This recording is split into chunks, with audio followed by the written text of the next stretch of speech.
तनी दादा से मिल लेवेदा। पहले का नाम ऐसे ही लोग रखा है, मखड़ू, नखड़ू, खिचड़ू, गरीब, कतवारू, पतवारू, निरहू, घुरहू, खेतू, बौड़म। हाँ, बौड़म इनकी आजा का नाम है, इनके दादा का नाम है, अब बिन्नर के का नाम है। अच्छा देखी, आज के फैशन का नाम दादा जान तो का लोग रखी हैं, चिंटू, मिंटू, पिंटू, चिंटू। हाँ, टायर, ट्यूब, पंचर, भाट। इनके लड़का का नाम है बुलटवा, पोतवा का नाम है बिक्किया। एक दिन इनके घरे हम गईली तो ये बुलटवा का हुआ। हम कही अरे मास्टर साहब बुलेट नहीं लहला है का। हम कहली मास्टर साहब तेरी बुलेटवा दिखावल जाए, तो कहला जो बुलेटवा के बुला लियो। आई किनकर लड़का खड़ा सामने। अरे हम कहली बुलेटवा कभी आई, उ लड़का इनकर सयान भाई हमार मुंह देखा लगल कि हमारे समन में बुलेटवा हमके कहत यही। हम कहली मास्टर साहब बुलेटवा के बुलावा, तो उनका लड़का खाली नीचे ऊपर देखा था। तो हम कहली बुलेटवा दिखावा कहाँ, बुलेटवा ये है बा। तब हम जानले कि बुलेटवा इनके लड़का का नाम हो। तो कुल आज के फैशन का नाम है। बहुत बहुत आपके धन्यवाद बाबूजी। आई हमारे मास्टर साहब बड़ा बढ़िया गीत बजौलन है। कौन गीत रहा मास्टर साहब? देखा सुना। हेलो, इज्जत हो, सम्मान हो, तोहर कदर करीला। गीत बढ़िया बजाया, हमार माई बहन लोग बैठल है, सुने में केहू के कुछ भक्सावन न लगे। और वैसे हम बढ़िया गाइला कि आप लोग बढ़िया से बैठ के सुन सका। अब इनके ऊपर हो, आओ बढ़िया से बजा के।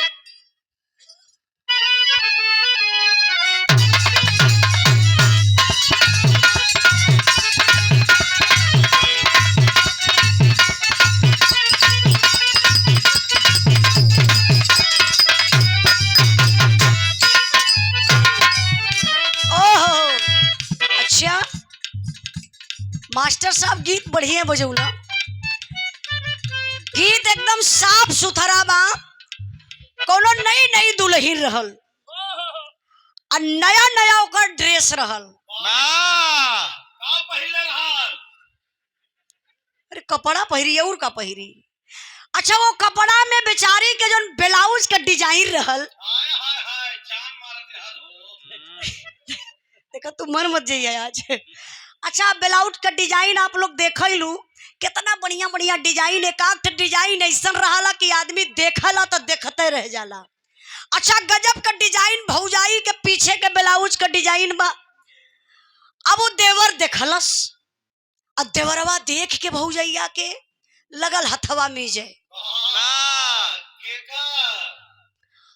आपन आपन हथवा इसे मीज के कहता ओ माय गॉड, क्या गजब की डिजाइन है। अच्छा जानत हो आप लोग डिजाइन का नाम रहल? खोल पिया पहनाओ पिया। बुरा मत मनिए आप लोग प्लीज। ई पागल आदमी ब्लाउज के बारे में कहा जाना है। ई तोसे कुल बतिया के बतावेला।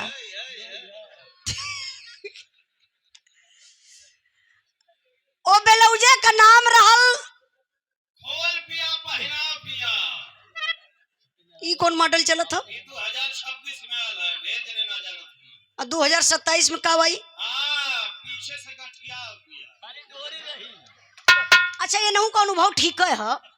अरे पहले का चच्चा आपके जमाना में जान तो का चलत रहल? नीचे से उठाओ पिया।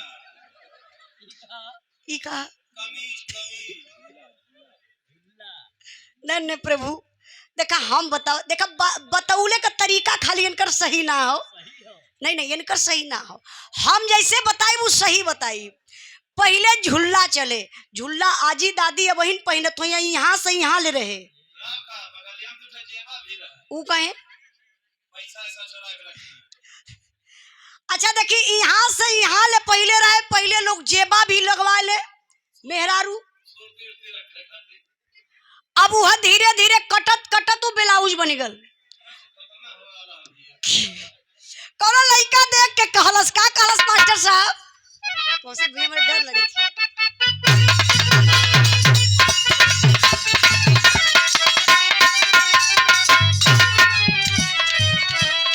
अरे बाड़ी झमकावे लुकरे जा तोहरा बलमुआ हुआ कौना लाइन के।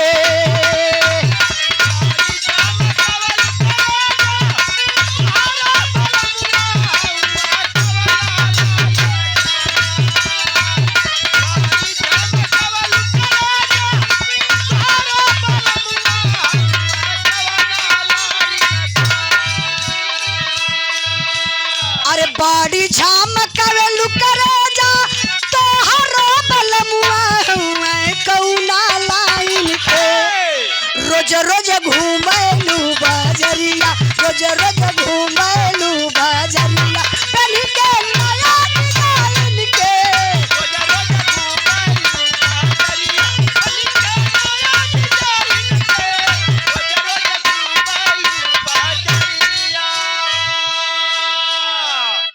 अच्छा तो ऊ भौजाई जवाब देहलस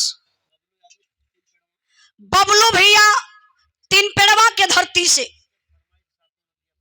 अच्छा चला भैया आपका फरमाइश यही बात पूरा कर देबा। बहुत बड़ा पुरान गीत का फरमाइश कैला। 100 रुपए का पुरस्कार देके सम्मान केलन डॉक्टर कर्मेंद्र पाल। डॉक्टर कर्मेंद्र पाल सलेमपुर के धरती से आपके तरफ से 151 रुपए का पुरस्कार आपके चरणों में बहुत बहुत प्रणाम आशीर्वाद का चाह रही। देखाओ दुल्हन जवाब देहलस कितना प्यारा और मीठा जवाब देहलस। अरे बाबू मर्द हमार बट हमके खियावन ल पियावन ल पहिलावन ल। सुना कैसे मास्टर साहब। अरे कहल हमर माने सैया अरे कहल हमर माने सैया तोहरे नियन यारौ नायल गरजी हउए हो।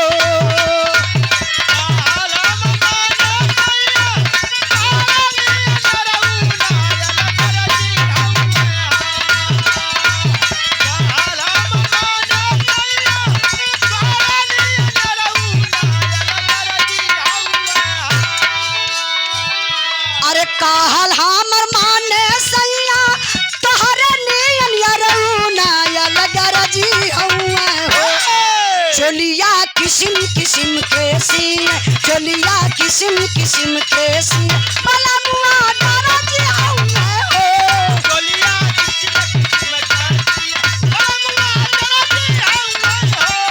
धन्यवाद भैया।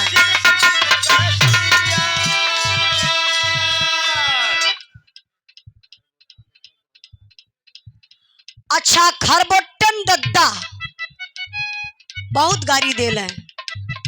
अच्छा गाड़ी वाला गाड़ी से फेमस हुआ।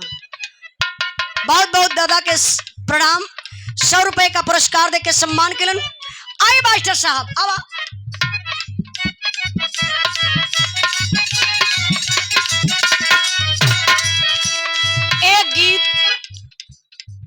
एक गीत हमारा आखिरी बा मास्टर साहब। कैसे बिरहा गावे के बा मान के बिरहा से पहचान बा आप लोग बिरहा से जानीला। बड़ा उम्मीद लगाए कि आप लोग बैठल हुआ। एक बिरहा का फरमाइश बा कोशिश रही कि गा दिहल जा।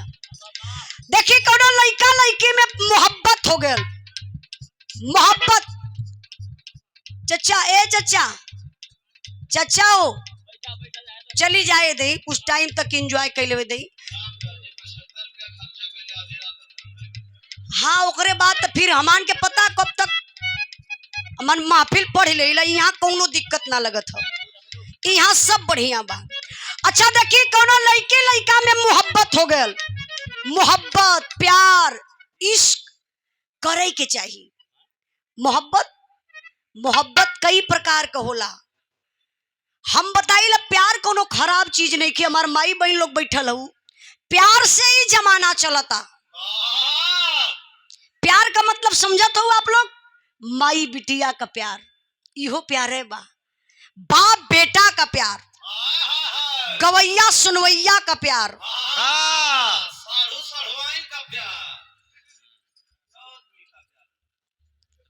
होई भाई इनके पता होई।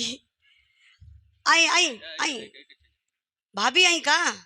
अच्छा क्या बात है भैया पकड़ के लिए हुए।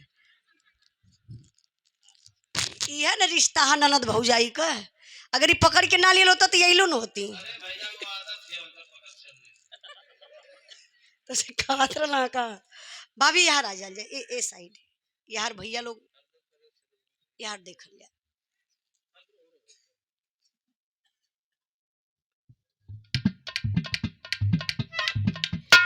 हो गया भैया, इहे तो प्यार बा।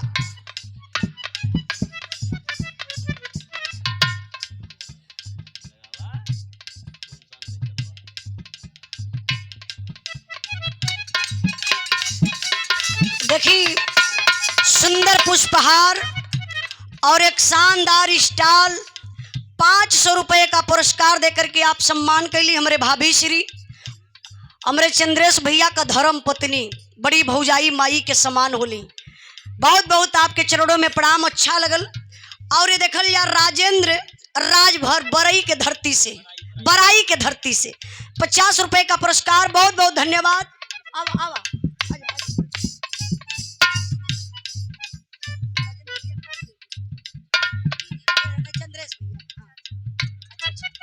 हमारे चंद्रेश भैया का भतीजी बहनी के तरफ से, नाम का बा चांदनी यादव। अच्छा यार बिट्टी लोग कहला ना, हमरे आजमगढ़ और बहिनी कहल जाला, जैसे इनके उम्र का लड़की तो उनके बहिनी कहल जाई, यार कहल जाला बिट्टी की तरफ से।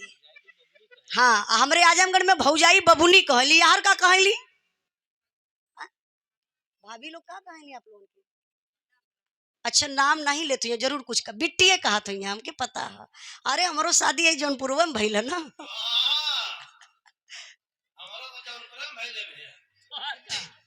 नहीं पहले तू ही अपन बता दा। मछली सार में हमार ननद रहली, वही से ही लोगन का तनी लह जाला। तो बहुत बहुत धन्यवाद चांदनी बिट्टी के 100 रुपया का पुरस्कार देके सम्मान कैली। आजा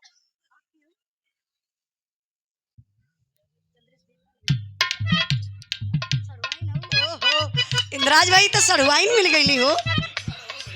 अरे चंद्रेश भैया कहीं सढ़ुआई नहीं, और वो फागुन में आई गई।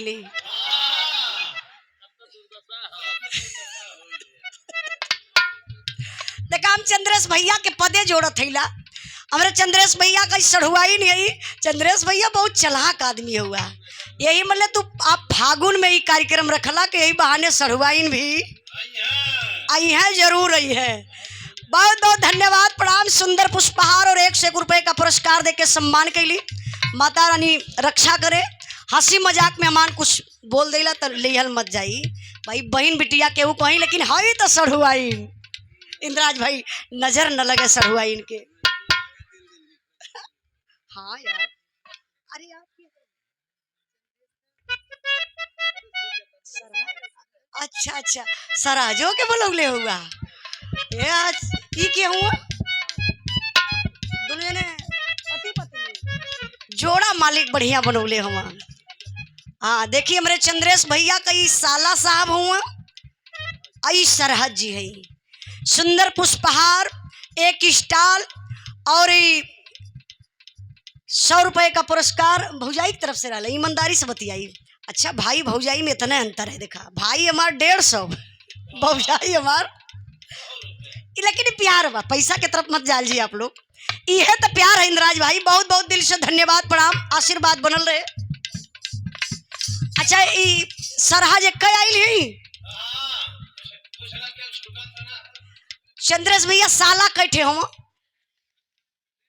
3 साला सरहज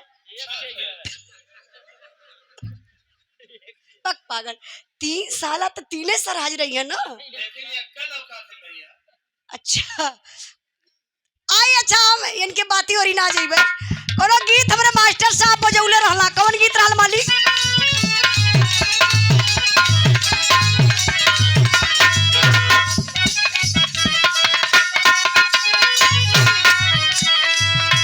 अच्छा देखी हम बतौली कि प्यार सबके करे के चाहिए, प्यार का सही तरीका होला, सही स्थान होखे के चाहिए, सही तरीके से यूज होखे के चाहिए। पहले इस्तेमाल करो फिर विश्वास करो। देखा ये प्यार के सर्फ साबुन का कंपनी बना लेना। हाँ एरियल है एरियल। वो एरियलवा मिलेला कहाँ हो? आई वो लड़का का दिल टूटल बा, और लड़की से फोन करके कहलस, का कहलस? रौनक यादव 3 पेड़वा के धरती से बाबू के तरफ से, तुम्हारे तरफ से ना, बहुत बहुत धन्यवाद। 200 रुपए का पुरस्कार देके बाबू सम्मान केलन। पढ़ लिख के समाज में कैसे मार हो गई। बहुत बहुत धन्यवाद बाबू के। गौरी शंकर यादव बड़े भैया जी की तरफ से 201 रुपए का पुरस्कार। भैया के चरणों में बहुत बहुत प्रणाम। आई प्रणाम। रोहित का मम्मी केकर पत्नी है? गौरी शंकर हुआ कहाँ? अच्छा गौरी शंकर, देखा भैया कहीं दूसरे का नाम मत बोलवा लिया। नहीं अब देखा हम तो जानत ना इलाब जोन बता दे हम बोल दे। हमरे गईले के बाद तो दिक्कत फैली जाई। उजाला आई के कहत रही कि गौरी शंकर गई, तो भैया देखा सही सही बोलवा लिया गौरी शंकर भैया, कहीं कुछ गलत ना बोलवा जाए। देखी केकर मम्मी बतौलू है? रोहित। अच्छा रोहित भैया का मम्मी आपके तरफ से 100 रुपए का पुरस्कार ही हमारा बदे आशीर्वाद बा। आपके चरणों में बहुत बहुत प्रणाम। आप लोग जितना जने महिला, आप लोग जितना लोग नारी लोग पुरस्कार देते हुए इनके मुँह पे तमाचा परत हो, ए लिए तमाचा परत कहा तो तोहार बिरादर पैसा रुपया ना दे ले। आई धुन तराना क्षण भर का आनंद बा, हवा का झोंका होला, मौज मस्ती होला।